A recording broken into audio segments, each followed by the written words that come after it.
Assalamualaikum warahmatullahi wabarakatuh. Anak-anak kelas 10 MIA, kita bertemu lagi dalam pelajaran fisika. Pada pertemuan kali ini kita akan membahas materi vektor. Metode yang kedua yaitu metode jajar genjang dan pengenalan trigonometri sederhana. Baiklah, seperti apa metode jajar genjang? Perhatikan vektor A, ini vektor A dan vektor B. Vektor A dan vektor B, jika kita ingin menentukan resultannya dengan metode jajar genjang, maka caranya adalah pangkal vektor A, pangkal itu sebelah mana? Pangkal itu sebelah sini. Dan pangkal vektor B, yaitu sebelah sini.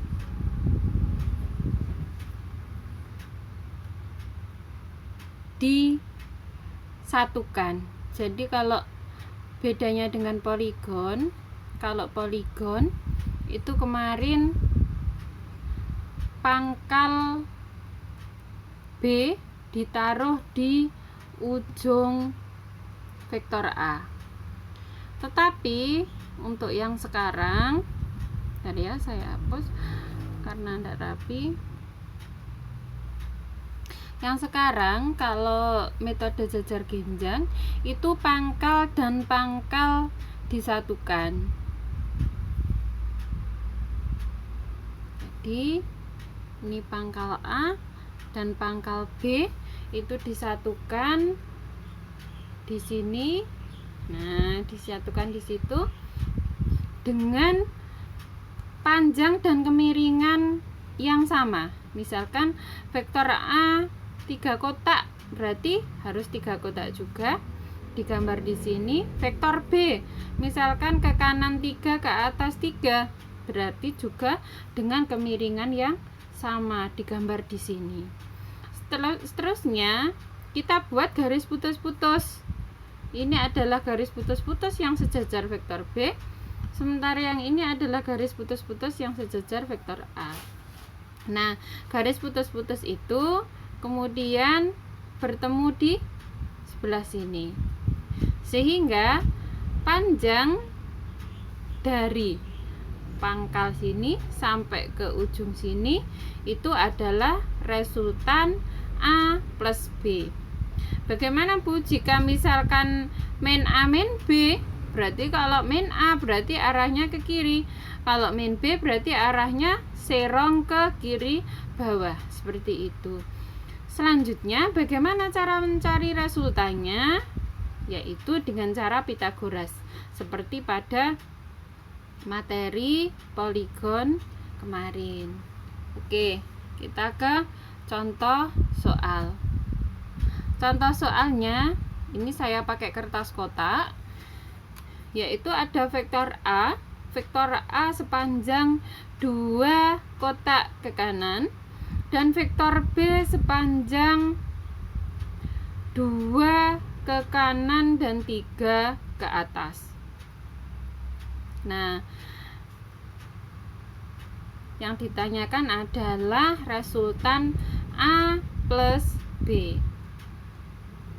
Ya, karena materi sekarang kita metode jajar genjang, berarti ini akan kita kerjakan pakai cara jajar genjang.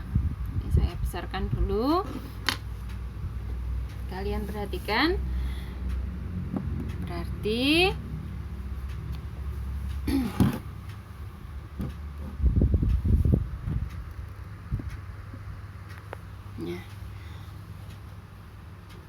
A tadi 2 ke kanan, 2 ke kanan. Papan saya tidak ada kotaknya, tetapi saya pakai titik seperti ini. Nah, mengapa sih saya menyuruh kalian menggunakan kotak? Itu biar memudahkan dalam perhitungan. Karena ini papannya tidak berkotak, saya pakai skala titik. Ini adalah vektor A ditambah vektor B. Vektor B besarnya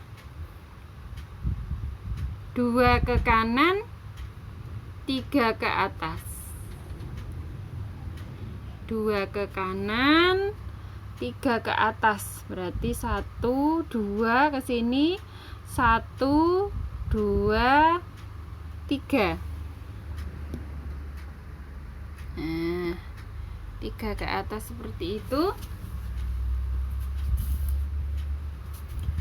Berarti ini saya garis. Ini adalah vektor B. Selanjutnya kita harus membuat garis putus-putus. Garis putus-putusnya adalah sejajar dengan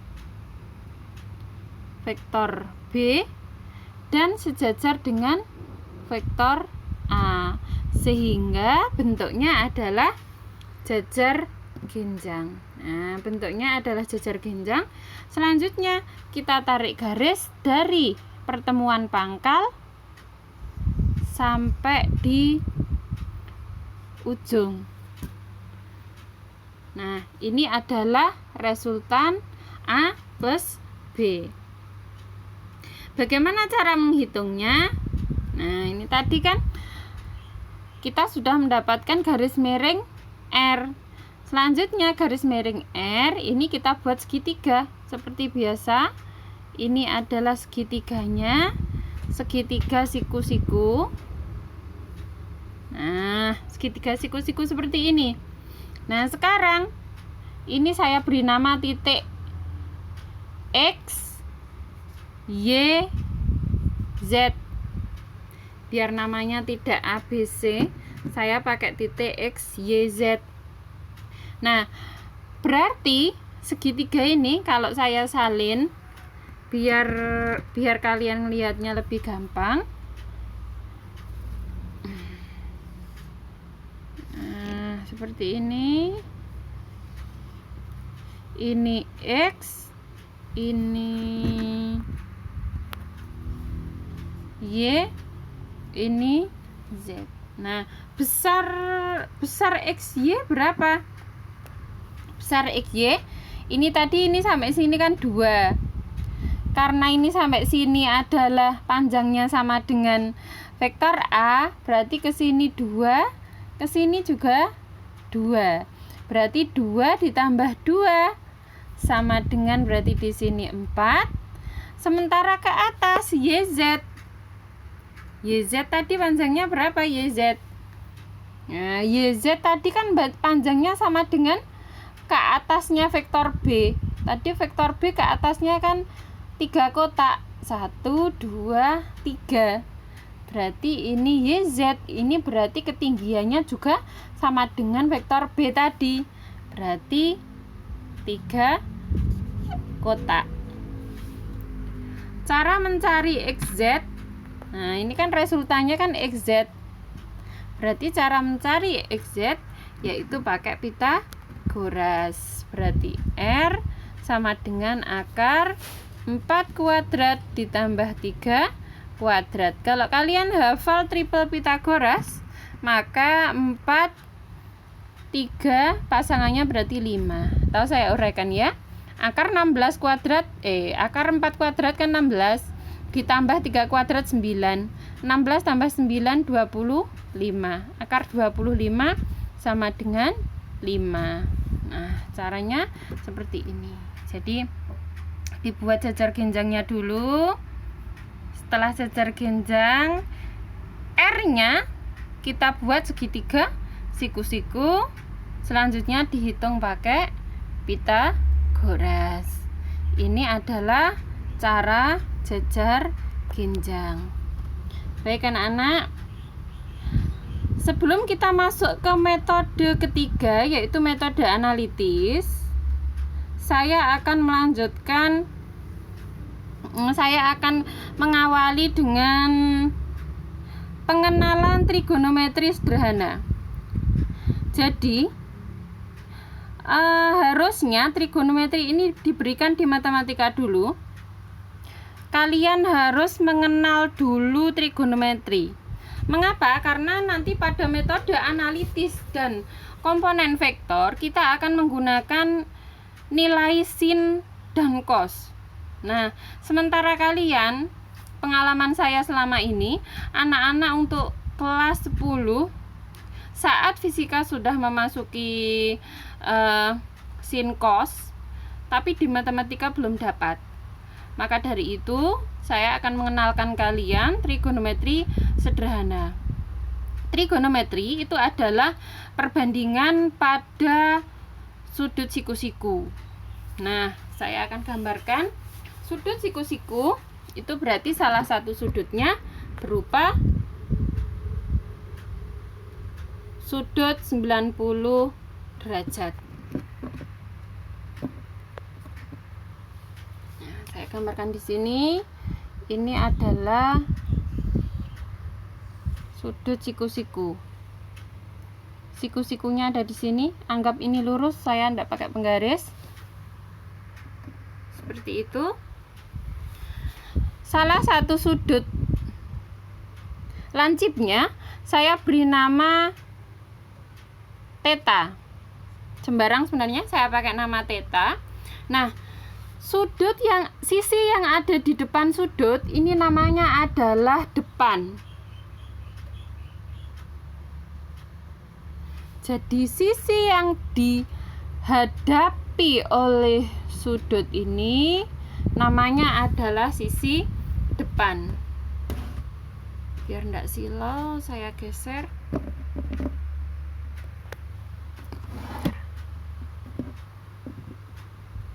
Nah, sisi depan ya. Kemudian sisi yang ada di sini, yang ada di samping sudut, ini namanya adalah samping. Sementara sisi yang terpanjang ini namanya adalah sisi miring. Nah, apa sih yang disebut dengan sin? Kalian perhatikan kembali di PowerPoint-nya.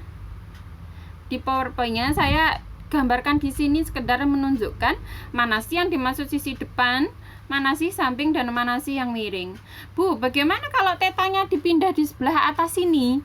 Berarti depannya juga berubah. Berarti depannya ada di sebelah sini. Jadi sisi yang ada di depan sudut itu namanya adalah depan. Ini sudut, ini depannya sudut. Ini sudut, ini sampingnya sudut. Sementara ini adalah miring. Seperti itu. Nah, baiklah. Sekarang kita lihat lagi di PPT ini. Nah, sin theta, saya tunjuk ya.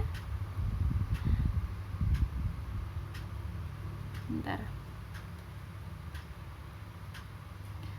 Sin theta ini adalah depan dibagi miring. Sin adalah depan bagi miring. Cos adalah samping bagi miring. Tan adalah depan bagi samping. Jadi cos itu samping bagi miring, kalau tan ini adalah depan bagi samping. Nah, ada yang disebut dengan sudut istimewa. Jadi sudut istimewa itu sudut yang nilai kelipatannya itu membentuk pola. Nah, jadi perhatikan sudut istimewa. Sementara ini saya kenalkan dulu yang 0 sampai 90 ditambah dengan sudut 37 dan 53.